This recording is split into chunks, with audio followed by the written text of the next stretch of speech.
Hey guys, welcome to Catch a Break. This is the insider's guide to getting into and navigating the entertainment business. And I'm so excited about talking with the two of you today. We have talked to, in the process of this, tons of people who worked on Gray Matter, which is a film inside of Project Greenlight. And now we get to talk to the casting director and one of the leads. I'm so excited about it. So let me introduce you really quick and then we'll get into it, okay?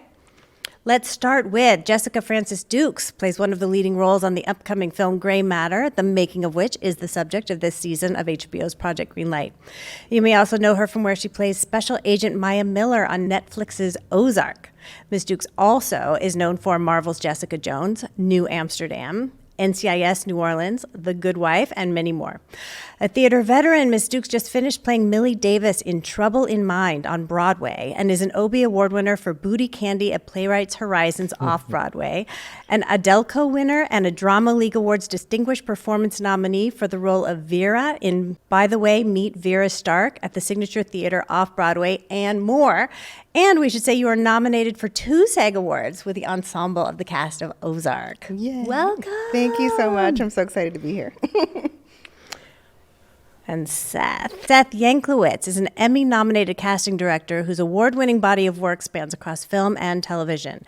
After most recently serving as Executive Vice President of Casting and Talent for MGM Films, Television, and Epix Network, Yanklewitz returned to his independent casting roots. He formed Yanklewitz Pollock Casting, and his most recent projects include the first and second season of the Hulu original series How I Met Your Father from 20th Television, the feature films D-Day, Dead Point, and Incoming for Spyglass, Hulu original feature Crush from American High, which was recently nominated for a GLAAD Media Award, and Onyx for a Hulu original series Deli Boys, produced by Jenny Connor, a new Netflix animated series Captain Fall from the creators of Norseman on Netflix, the Epix series From, created by Jack Bender, the creator of Lost, and Billy the Kid from DreamWorks, SKG, and Donald DeLine. And many, many, many more things. And let's also say that you got, was it an Emmy nomination for casting the pilot of New Girl? Correct. We were fangirling about that before we even started because what a cast! Thank you. Oh my God. Thanks. Incredible. I can't even imagine it with different people in it. Every moment was so delicious. It was magic. Yeah.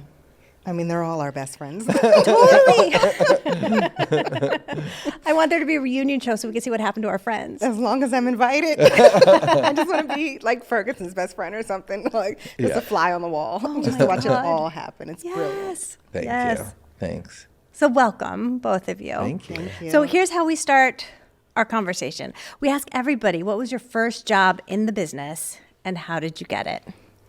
My first job was in Guys and Dolls at Cumberland Theater, and I want to shout out Frostburg State University. It was the community theater that was right outside of our school, and I learned how to tap in 2 hours. And, As you do. As you do, and I was a hot box girl. That was my first job. Amazing. Now, tell us how you got your first job in film or television. Film and television, my first job I was doing Booty Candy at Playwrights Horizons Off-Broadway, and the casting director from The Good Wife came to see it and then brought me in for the show, and I played, it was a really big part. I was so shocked, and that was the beginning. Fantastic. You've been going strong ever since. I've been going strong ever since, theater, TV, film, all of it, loving it. And I think if we can say you just moved to Los Angeles. I did just move to Los Angeles. It's very exciting. No disrespect, New York. I'll be back soon. Well, New York, you can always go visit. Exactly. Broadway will always be home. Exactly. Seth? My first job was an internship in commercial casting in New York City. I was studying at NYU Tisch School of the Arts. Go Violets. Yep, go Violets. And in your 6th semester, you get to do an internship, and it quickly turned into the receptionist, and then an assistant and an associate, and sort of like grew and built from there. And then I wound up helping find the kid for the Disney movie, The Kid. We had done a search on the East Coast, and I was a bit mouthy and said to the heads of casting at Disney when they were in town for a callback, you're missing the kid. And they were basically like, who are you? And I was like, he's a year too young, but he's exactly what we're looking for. And you guys passed him up yesterday. And they said to me, like, well, you better get him back in here for the director tomorrow. And so Spencer got the part. I had put him in commercials. And That was nervy. Yeah. I mean, well, I didn't know better, but it sort of is who I am for my whole career. So, and then my very, very first like true Hollywood job, I was the assistant to Bonnie Timmerman, who's one of like the grand dames of casting, who trained me. I was the West Coast assistant on Pearl Harbor, the movie. Yeah. Wow. Yeah. Not too shabby. Yeah. I got lucky. That's real good. And then I turned it into a career. Yeah. Wow. So you were an acting major, I did study acting. which is actually what could there be better training to become a casting director?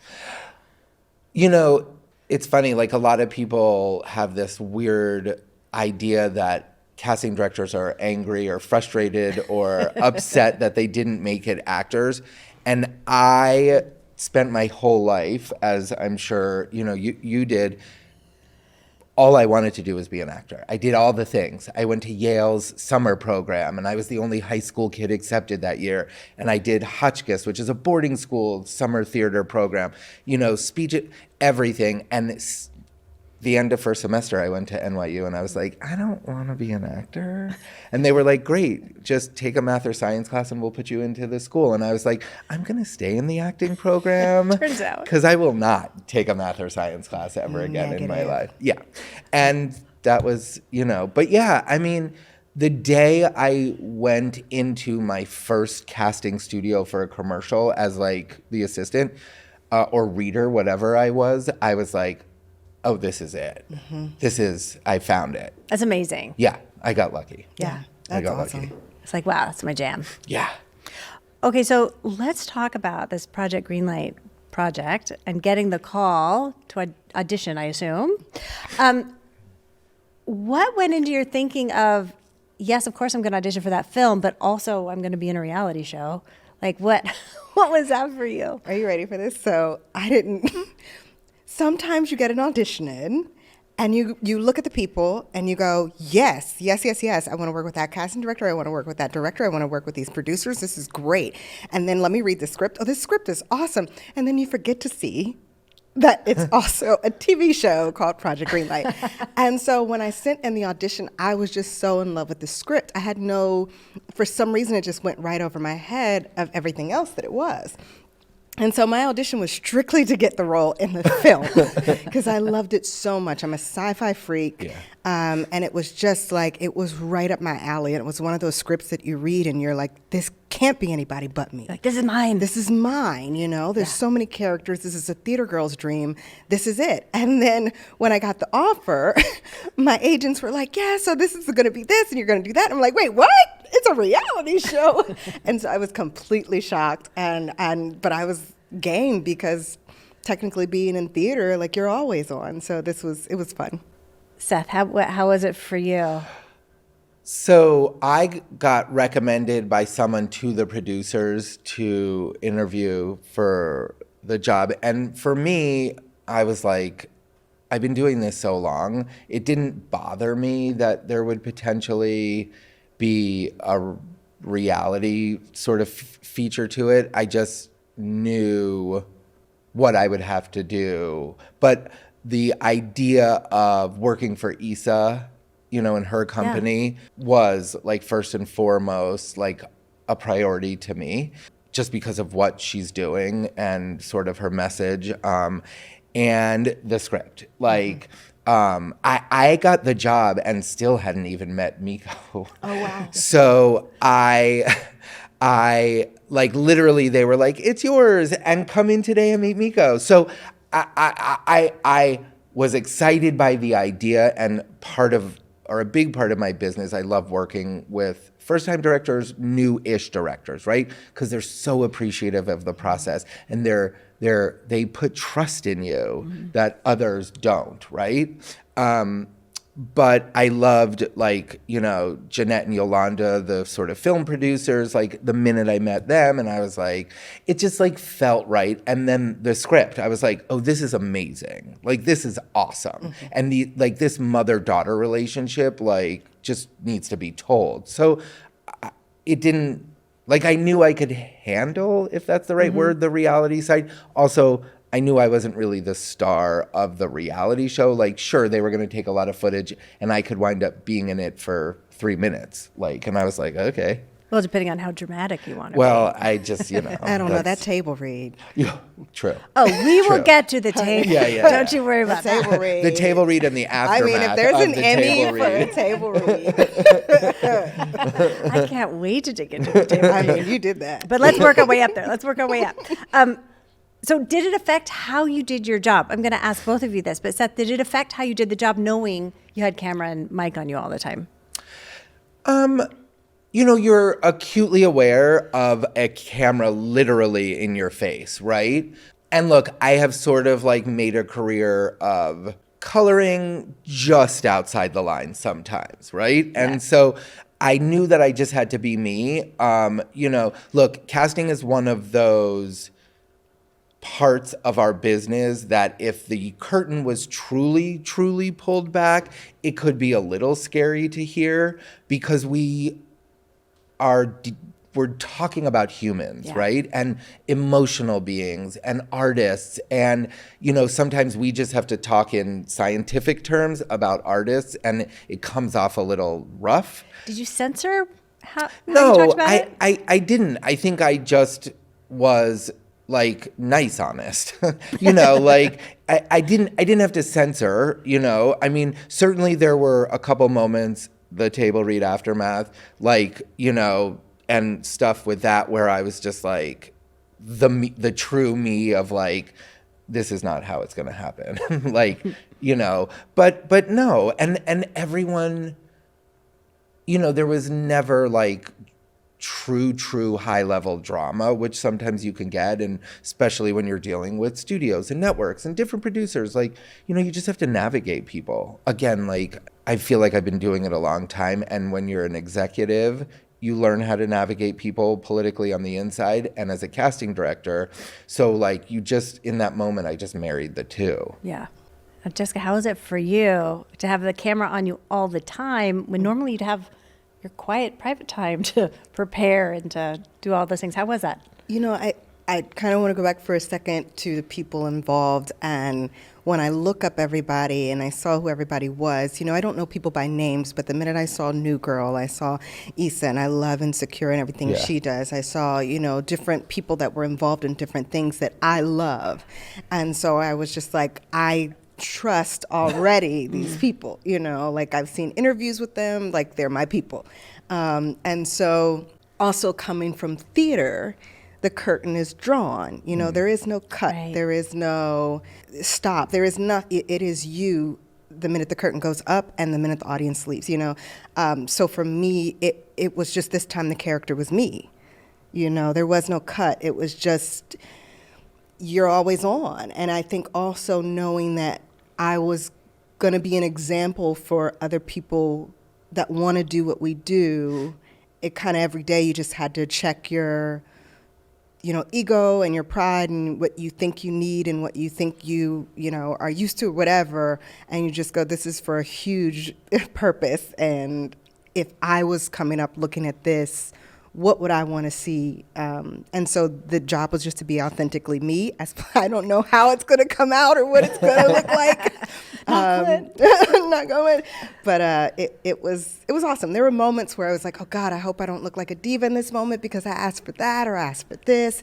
But at the same time, you know, we're all there to get a job done, and sometimes it's different parts of you that need to get the job done. Well, and you need to have what you need Yeah. to be supported, feel safe, and do your work. I mean, it all can't makes tell you sense. how my mind has been rolling. I'm like, what moment are they going to pick?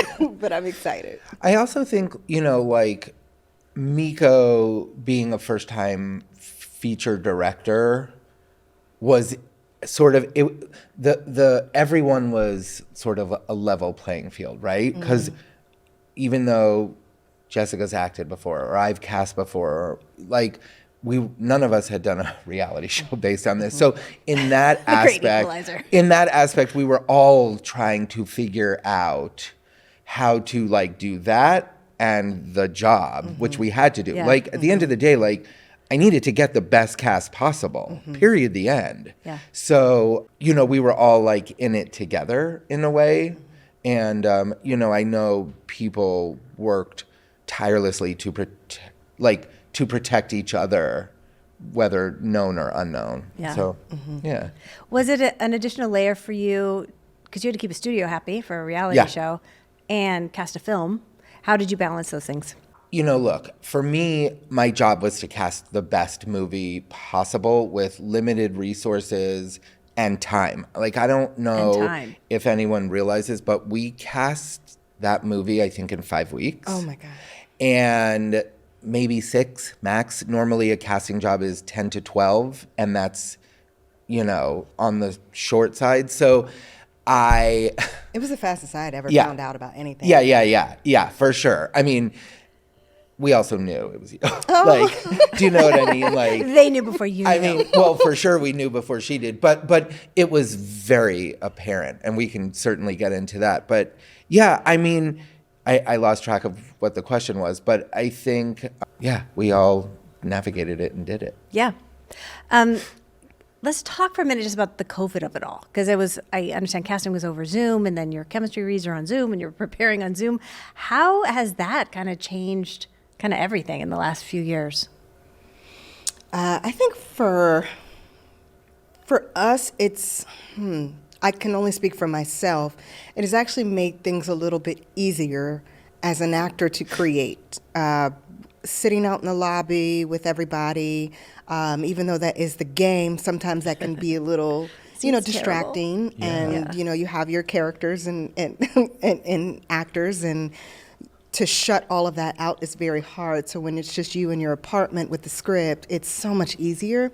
And then, of course, when you're doing a self-tape, you're in control of the lens, you're in control of this, you're in control of that. But the horrible thing is you're also in control of which take you pick. And once you do 15 and you pick the first one, then it's like, so it's kind of easier and harder at the same time. Chemistry reads was, I'd never done a chemistry read before, so I didn't have anything to go off of. No. Oh. No, I didn't even get a call back for Ozark. I thought Just it was got the out job? the bag, and then all of a sudden they were like, "You got to be in Georgia in 2 weeks." And that's how amazing she is, folks. But that was my first chemistry read, so it was great. And how do you do it? Do you do it on Zoom with the split screen? Like, what do you?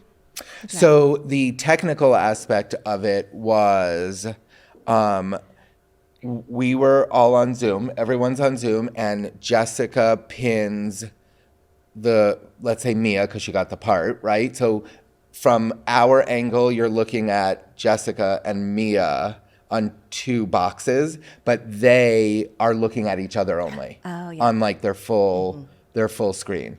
And, to go back to answer your question, by the time I did Greenlight, I had done, I think, 3 TV shows and a movie on Zoom.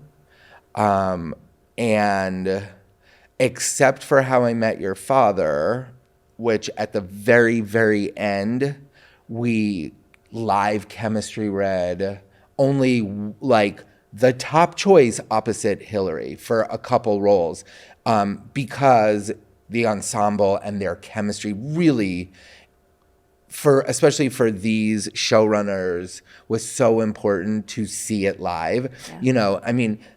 But in a weird way, like with all the COVID restrictions, like we're all in masks. We're on a soundstage because they had another show that let us use it.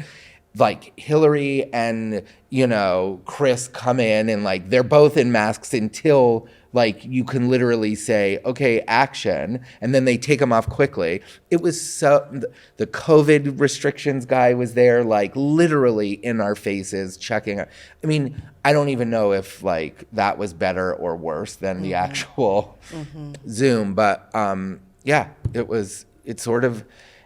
it has changed. And again, to what Jessica said, I keep saying and keep telling young actors, because it's going around, like actors, like to do a self-tape as an audition, to me, like you get to put forward your best take. No more shitting the bed in a room. Yeah, No, lucky. like Yeah. think about like, you or know, feeling like, oh God, you got 10 people out there. Let me that's fine. Just leave that one. That's yeah, fine. or like, oh my God, I was 5 minutes late and now I ran and I'm sweating and got called right into the room and I'm like wet and like, I just like wish, I know actors want the human contact with their casting director, but I assure you the same is coming from what we see. And like, you've now done your best first work. So, Do you think this is the way it's going to be going forward? We're going to hang on to it? well, we will see after the negotiations this summer, but okay. yeah, like the contract negotiations. Yeah. But I know casting directors would be fine, or many of them. I mean, I think eventually sort of the older class of producers and directors will really push to get back in a room. Yeah. But again, and not to sort of steal the time here, but like on my show, I can see 50 more people for a co-star. Yeah. Like so many actors who necessarily wouldn't get a shot are getting shots Yes. because I can just watch the tapes at night. Right. You know, and we don't have to freak out and be like, oh my God, I can't go anywhere. I have to be right here just Right. in case. Yeah. And now You don't it's have to like, drive I across can town. be anywhere.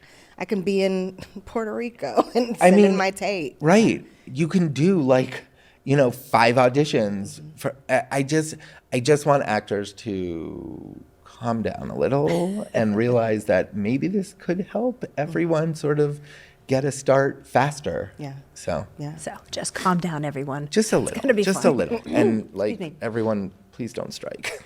Right. Right. Fight for what you need, but please don't strike. Also, please don't strike. Yeah. Let's talk about your character, Ayla. I fell in love with her the minute I think I was on page 2. There are a lot of times when we read a role and we figure out who this person is, and there were so many parts of her that were me and the me that I needed work on. And so it was so easy to fall into her, especially in the middle of a pandemic, where we feel so vulnerable, you know. It was just, yeah, she was like my skin. It felt great to read it. It felt great to do it. It felt great to drop into it. And then once we started shooting, I was like, oh, this is going to be hard. But it was great. It was so fulfilling. What do you mean she shared the parts of you that you need to work on? I always like to look at a character and find out what is the part of the character that I would never want to expose of myself, if that makes sense. Oh, yeah. The things that are private to me, and the parts of Ayla that keep them protected, that have kept her secluded, that have kept her, you know, away from what she feels is harm, I think is also something that I do. And the pandemic even made that even worse. I was one of those people that I had no problem not leaving my house. And people would go, girl, you got to just come on over. I'm fine. You can leave it outside the door. I don't want nothing to do with it. You know, so there were so many things about her that I just found so beautifully, authentically dark and at the same time light, and I see that in myself. So I really, really, really felt her. How like terrifying and thrilling that is at the same time. Yes, it's exposing. Yeah. And I remember thinking, what's her secret, and what's my secret, and all those things, and who is her daughter really for her, you know. And for me, it was just kind of like a deep dive into the soul. And I also was in a space that I felt safe to do that in. Miko made it very, very safe. And Mia also made it very, very safe to go there. And it was just, with Ayla, I got a chance to go to the darkest parts of me, the lightest parts of me, the funnest parts of me, all of it. Now, I haven't seen it yet, so didn't she have to play multiple characters, or Yes. did you have to play multiple characters, or you as her playing multiple? How did that work? All of that. She plays, well, she appears in multiple forms of herself, if that makes sense. It's almost used as a tool to bring her into her daughter's psyche in multiple ways. So I got a chance to play her in many lights, and myself in many lights, a 1980s sitcom, or a 1950s Leave It to Beaver, or a complete, horror film, and all these things. So it was, like I said in the first part of this, it was a theater girl's dream. Yeah. Now, I've interviewed a lot of the crew people. Every single one of them cannot stop talking about that sitcom scene and how great you were. I imagine that's a completely different kind of acting. So to be playing a character who then is acting in a sitcom, like what did you have to go through to get there?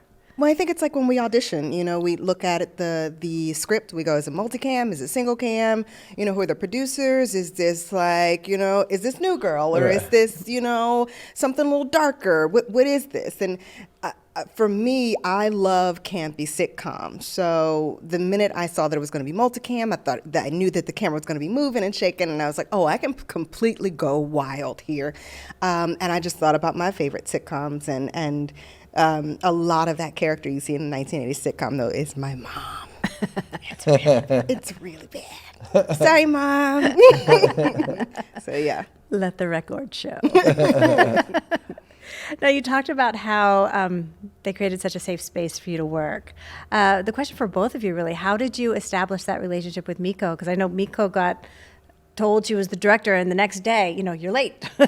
Let's get on with it. How did you establish that relationship? So, I mean, it literally was, I like that fast of she got told the night before, and I came in, I think at like noon, to meet with her. First off, we knew someone in common randomly, who had vouched for me to her. So I think that immediately put her at slight ease. But, I just looked at her, and I think I said something like, we're going to just get you the best cast ever. You need to worry about so many departments. Because certainly in casting, we like to think we're the most important. But the truth is we are at the very, very beginning, right? And then all of a sudden, the production designer's coming in with curtains, and, the other stuff to build the world becomes so much more important. But I just said to her, I will fight for you to get the best cast. That's my job. I will not stop fighting for you to have the best cast. And I think, for a first-time director to hear that, I didn't have ulterior motive, I didn't have an agenda, I wasn't in cahoots with the studio, right? Right, who has the power in this room right now? I just want you to leave going, I have an amazing cast. And then my job's done. So, we just built on that notion, and I think we did it. Yeah. I bet that goes a long way for you to go in and say, I am here for you, to fight for you. Yeah. Okay, great. Yeah. How about you? How did you establish that relationship with Miko? Got it. It's what I love about Miko, that I saw immediately. We had a Zoom meeting, just the two of us, to get to know each other for a little bit, and she was so chill and nerdy and awkward, and I was like, yay, you're one of us. And it was just so easy to kind of fall into a comfortability with her. I saw myself in her, and so I was like, oh, this is going to be easy. And we were just both two awkward Black girls, no pun intended, sharing our love. Right, exactly. Sharing our love for sci-fi and everything blurred. So it was Black nerd, for those who don't know what blurred is. Everything blurred. And it was wonderful. Now, shall we talk about that table read? Let's do it. Why don't you tell me what happened the day of the table read? I had no clue the cameras were going to start right away. I think all of it was like, I was learning as I was going because it happened so fast. I think my audition was on a Monday. My callback with director and producers was on a Friday. My table read was, my chemistry read was that next Monday. And then I had a premiere for the 4th season of Ozark. That's right. And literally that night they were like, you need to be in LA tomorrow. And I was like, That's right. I gotta go to my premiere. And then the next day I flew to LA. And it was like boom, boom, boom, boom, boom. And wow. It was like every day I got new information about what was next. And I was like, okay. And then I remember getting out the car, getting ready to go to the studio for my first table read, because I'd never even done a table read before. Really? We don't do table reads for Ozark. And so... and you haven't met these people yet? No, nobody. Nobody had met anyone except they did the chemistry read. Yep. Uh-huh. Yeah. And so I walk in and they're like, can you go back out? And then we need you to walk back in. But back to one before you even walk in. But don't speak to anybody because we want to get it on. And I was like, oh my God, it's starting. I called my mom and I was like, it already started. And so I think for me, I'm a big goober. So I was just like this the whole time, like, okay.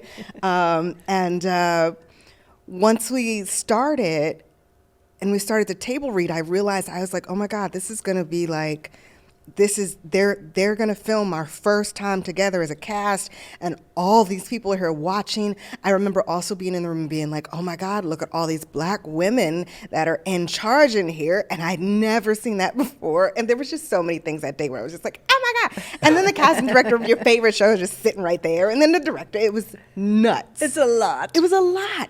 And then we did the table read. But also, if I may. So you haven't had a chance to really talk to Miko yet about your character or what. You're just table read, camera on. Yeah. Oh God. It's like, how did that feel? Well, here you go.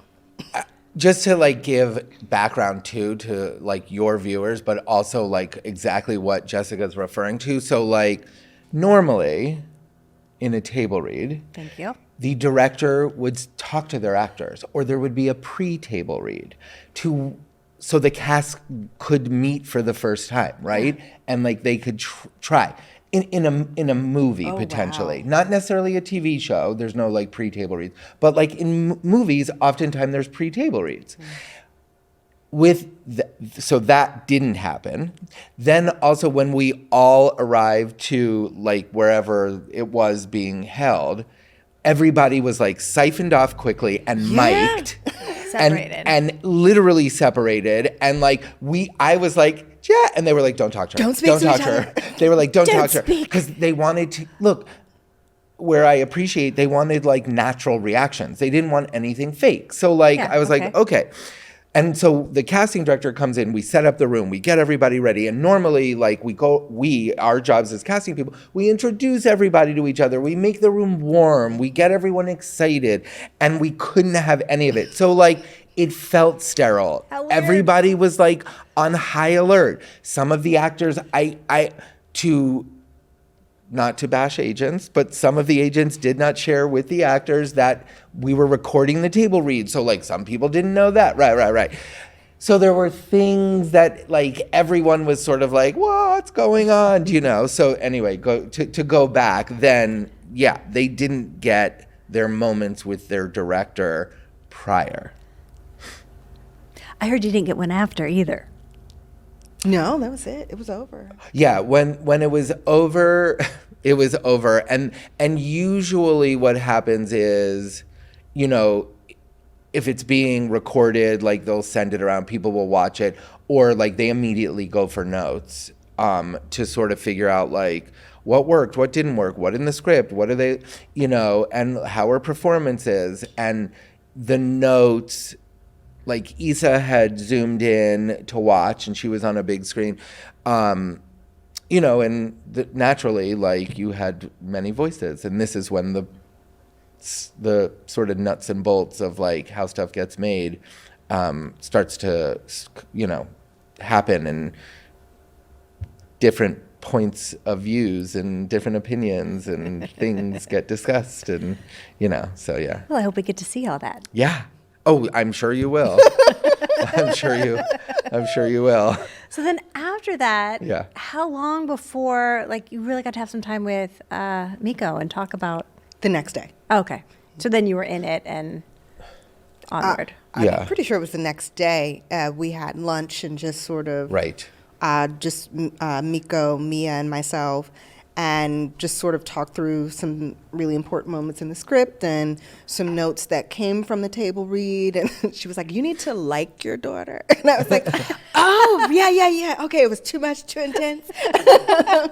And just, she talked through some thoughts that she had, and Mia and I got a chance to really talk for the first time, just about what we thought about the script and what we thought about our characters, and it was a lot of fun. And then we were immediately in the fire. And then how did you form your relationship with Mia?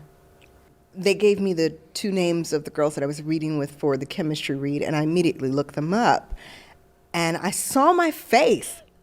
And I was like, we look alike. And Yeah. there was so much. Excellent casting, sir. Excellent casting. And I was like, she looks like that's my daughter. Yeah. And I was like, both of them did. But she really looked like my daughter. And I was just like, oh, this is going to be great. And then when I met her, she was so much more mature than I was expecting. And she was just so chill and so calm and so calm. It was a breath of fresh air, and there was no ego about her. It was just she was just Ro immediately, And I'm already a nurturing person. I'm mama bear among my friends, and so it fell right in for me.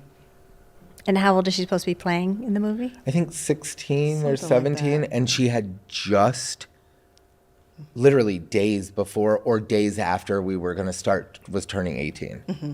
So it was days before because we could do adult hours, I think. Yeah. Mm-hmm. So, but it was days before. So she just walked in fully formed, self-possessed adult. Oh yeah. To do this job. Basically. She was more mature than me and Yeah, I was like, okay, that joke wasn't funny to you. Fine. It was great. This is great. I also wanted to ask you, Seth, about casting for the sitcom part. Yeah. And how that was different from casting from the film part and kind of what you drew on to gather those people. So,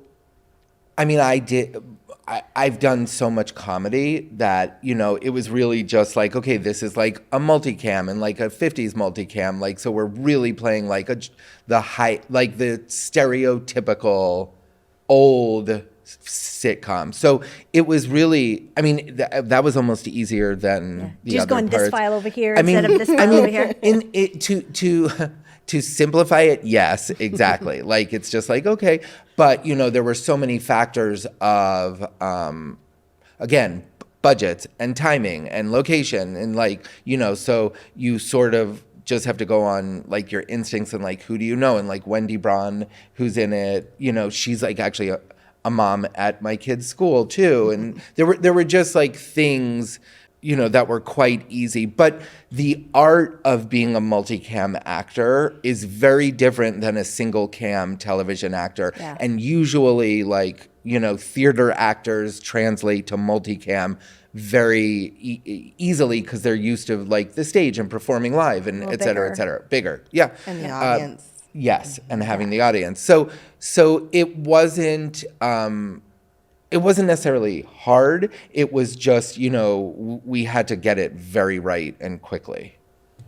What was your favorite memory that happened on the show? The thing that'll stick with you?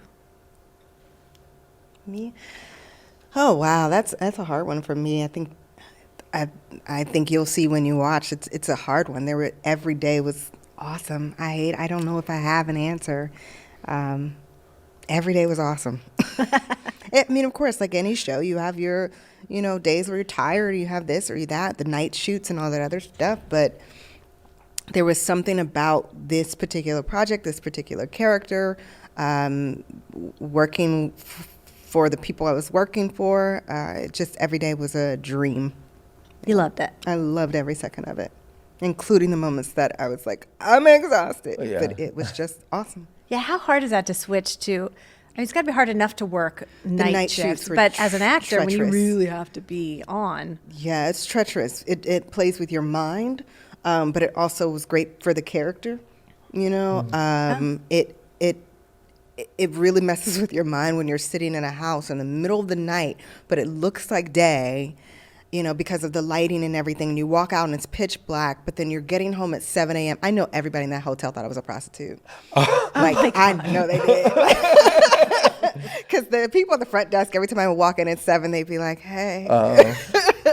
But then you're sleeping during the day, and if you can, and it was a lot. So you lose out on a lot of sleep. How do you take care of yourself and your instrument while you're doing that? I'm a massive fitness freak, as you'll probably see during this. So I worked out pretty heavy while I was doing it, and I kept myself on a very specific eating regimen that I knew would keep my energy going as well as my body going. So, do you have a team that helps you with that? No, but they were wonderful on set, and everyone, the producers and everybody, made sure they had my meal plan and all the other stuff to just make sure that I didn't crash. Yeah, important. Yeah. Seth, what's your favorite memory takeaway? You know, there were like 2 or 3 moments where, you know, I had to sort of stick to my guns for Mia and like with Mia. And I'm glad we did, because, you know, although I haven't seen the movie, I can pretty much guarantee like the ensemble is spot on together, right? Like, and I'm not saying that because like that was my job on it. I truly I can say honestly, like my one superpower as a casting person is like when I really dig in, it's because like I know that I'm right. Like I just do. I can't do a lot of things in life. Like I cannot, right? But I know that like when I feel it in my soul and my guts that like you have to go with this person. And like, you know, the truth is Jessica was sort of like a no-brainer. Like once we like got auditions, so like it happened, right? But like the 2 girls, there was a lot of back and forth. And we just like said like, I am telling you, it is Mia. She is a star. Like, and the other girl was amazing. And then I personally think like Garrett Dillahunt was just, to have gotten him in such a low budget, like sort of with a first time director, you know, all the things that actors are scared of sometimes, he was just like, I love it. Like I'm into it. And, you know, it was one of those things like, however it comes out, like, again, I just feel like we got the right cast, everyone together, like this ensemble to me. And I'm glad, like, you know, I fought where I thought I needed to fight. And I use the word fight, but, you know, it's just strong conversation. In a very polite political. Yeah, and not real fighting. It's just like, it's the good fight, you know, like the artistic, like fight that we all in this business have when we're in these jobs. So what I'm getting is you can really read the people.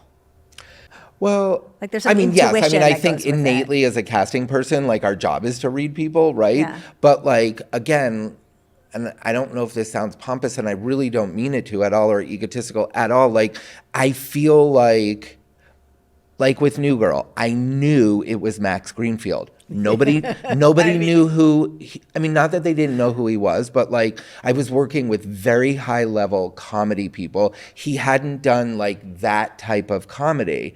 And I was like, I am telling you, he is this part. But he had never done anything to show that he was this part until he came in and auditioned. And like, so like that, like those moments, like I've had a lot of those moments where like the director's been like, I don't think we found it. And I'm like, she's coming in next. And then the person gets the part. And it goes back to like the way I like said about like that kid for the movie The Kid. I didn't necessarily know what I was feeling at that time, but it's like, you know, I knew it was Mia and Jessica. I knew it was Garrett, right? And again, I haven't seen the final product and like, you know, but I'm pretty sure I'm right. It was also pretty cool to like, you're not just getting cast as the role. I don't know if you saw this or not, but it's like, it was pretty awesome to have somebody also trust that you're not going to be an asshole in the reality show. Excuse me, can I say that? Sorry. Yeah, you can say that. Because the camera is on you the whole time. Yeah. It's like, do you pick the person that's great for the role and also going to be annoying on set? Or, it's like, I don't know how you did that, but I was just like, can he see that I'm a good person? Is that what it is? Like, I don't, I think it was really cool that all this kind of came together. It was a great cast to work with. Okay, I think this brings us to our martini shot, which is our last shot of the day. So what I want to ask you is, what is your advice for people who want to do what you do in the business? And then, Seth, you also get the bonus of, what advice do you give to actors wanting to get in from where you sit? So since I'm asking you twice, why don't you tell us first your piece of advice for people who want to be casting directors? Oh, I mean, there's so much work now, and I say just, go for it. Like, there's training programs now, which never existed, through Casting Society of America. Come out here, get in an office, and for sure just start watching and seeing everything and, developing like your taste in actors.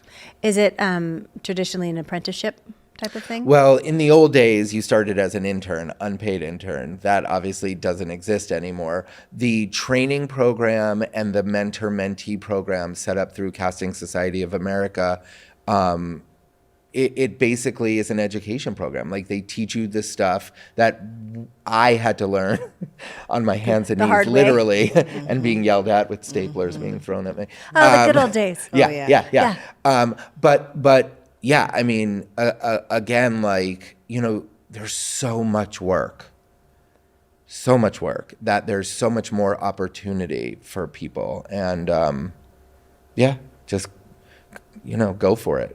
Do you also have to watch everything? It's funny.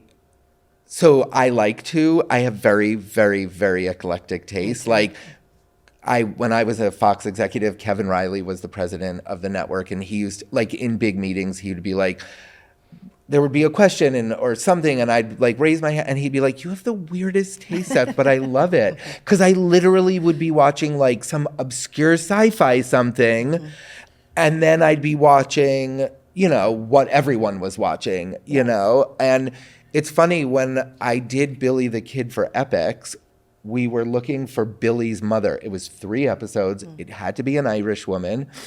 And that weekend, I had just watched on Netflix, I don't know if it's The Unusuals, but it was basically like kids in England who were like, discarded, but working the underground for, oh God, who's the famous detective? Sherlock Holmes. And he had Holmes had a girlfriend, and I was like, who is this woman? Found out who she was. She's an Irish actress, happened to be. She was available. I literally came back and I was like, I found who she is. She auditioned in Ireland in her parents' house on tape, and then a director session and everything later, she got the part. So I do watch everything, because even commercials, obviously the Super Bowl for me was a Rihanna concert and commercials. Yeah. Of course. Of course. Yeah. Okay, Jessica, what is your advice for people who want to do what you do? Be fearless. Know yourself, and why you're special and authentic and different. I do think you should watch everything, especially the people that you want to work with, everything that they're doing, every YouTube interview, every masterclass, everything. I think you need to absorb it all. And I always tell, my students and other people that come to me, I say, have the end. Have the people who, at the end of the day, you're going to say, this was the end game. I wanted to do this, that, and that, and then connect the dots. Find out what their journey was, find out where they went to school, find out where they trained. Because you can be happy working in Texas doing regional theater all your life and teaching at a university, and you're an artist. But if you're saying, I want to be Issa Rae, then you need to take writing classes. You need to learn how to produce. You need to start building content. You need to, build your team. And you need to find everything that she's done and how she did it and everything. But know what other people's paths have been in order for you to make your blueprint. And then you connect the dots and you work tirelessly. Every show that you book or, job that you get, it's the icing on the cake, but that is not the job. The job is actually like the work that you do on yourself to get better every single day so that by the time the audition comes, there's no thought. It's just do. So that's... You're always ready. You're always ready. You have to be always ready. And you cannot sell yourself short. Know who you are, know what you're capable of, and dare to be that. That's my advice. That is so good.